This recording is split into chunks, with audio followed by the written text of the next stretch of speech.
When we are now asking questions about what happened during the Biden administration, who was in charge, what type of decision they made, when we are asking questions, they want to tell us to move on. What an insult to our intelligence. What are they hiding?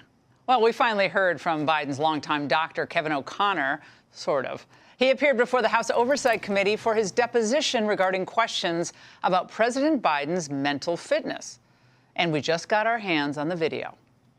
Were you ever told to lie about the president's health? On the advice of counsel, I must respectfully decline to answer. Did you ever believe the president was unfit to execute his duties as president? On the advice of counsel, I must respectfully decline to answer. Are you declining to answer the question put to you solely on the ground that you believe the answer will incriminate you? On the advice of counsel, I must respectfully decline to answer based upon the physician-patient privilege and in reliance on my right under the Fifth Amendment of the Constitution. Those are simple questions. If you are not lying, you have nothing to worry about. Question number one, have you ever told to lie about President Biden's health? Simple question, just say no. But we know what the answer is. We know he was lying. We know everybody at the White House was lying because we saw what President Biden looked like. Question number two, did you ever think President Biden was not fit to serve? Answer the question. But of course, we saw President Biden could not even walk. Every time President Biden took a step, he fell. We saw it. Like unbelievable. Over and over, the Democrats keep showing us why they are not to be trusted. Here to unpack this is Missouri Senator Eric Schmidt of the Judiciary Committee. Senator, I know people in the Democrat Party are saying, okay, move on. You Republicans are stuck on Biden. We got the future to deal with and current issues of the day. The audacity, the same Democrats asking us to move on now. They are the same Democrat that spent 4 years investigating January 6th. January 6th committee, January 6th investigation, January 6th hearing. Those are the same Democrats that are still talking about Stormy Daniels still today. The same Democrats asking us to move on and let's focus on the future. They are the same Democrats that are refusing to accept the results of the 2024 election because the American people gave presidential mandate. Guess what? Those same Democrats are doing everything they can trying to stop President Trump's agenda. Those are the Democrats asking us to move on. We can walk and chew gum at the same time, right? We can focus on the future, but make sure something like this never happens.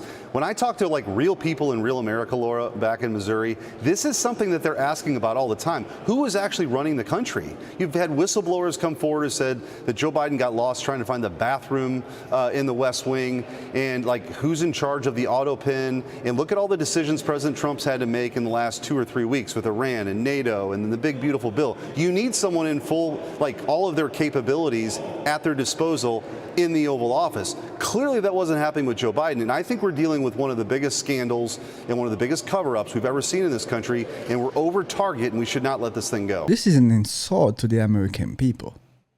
This is an insult to the American people. They lied to the American people for 4 years about Biden's health.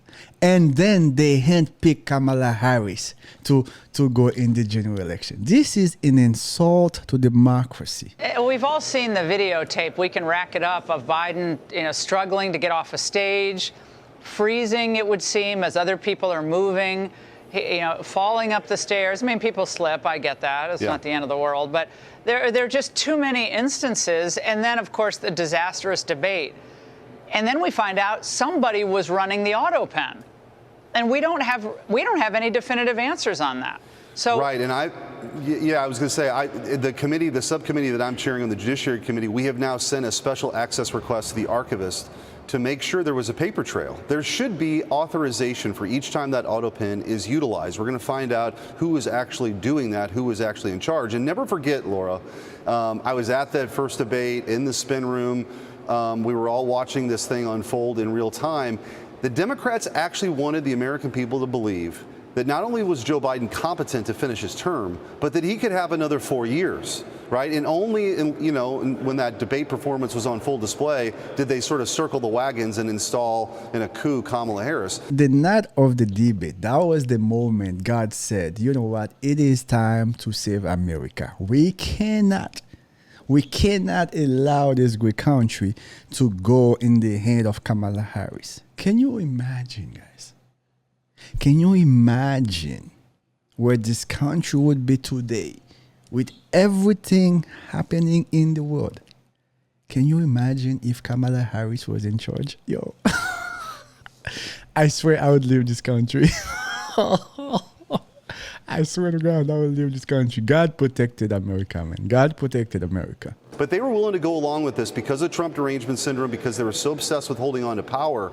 The American people deserve more than that. That can't happen. The American people deserve answers of who is actually part of this cover-up in this conspiracy to hide this from the American people. It certainly seems like there was some type of ongoing fraud upon the American people. Was it agreed upon? Was it an official thing, or was it an unofficial thing, like wink, wink, keep the old man in the pool area and don't let him come in right now, or keep the old man in the basement? I mean, we don't know how it went down, but we do know that powerful people were circling him and preventing others from getting into him. Even senators complained that they couldn't get access to the president when they wanted. Now, if a senator can't reach the president of the United States, can a cabinet secretary? Right. Well, even members of his own party. I've talked to Democrats that just had no contact with him, and that was on purpose because he would sort of wander on.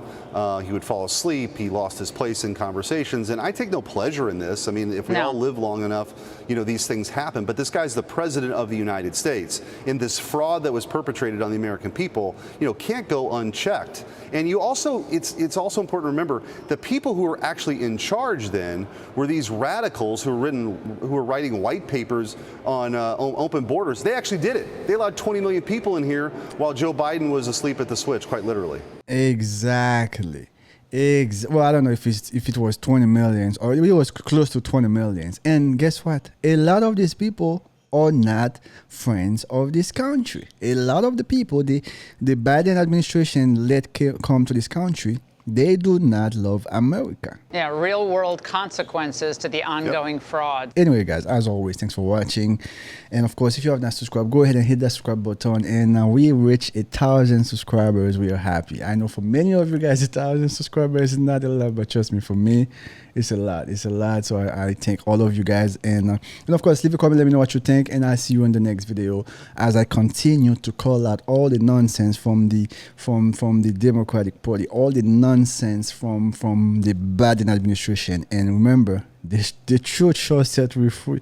The truth shall set you free. I'll see you guys in the next video.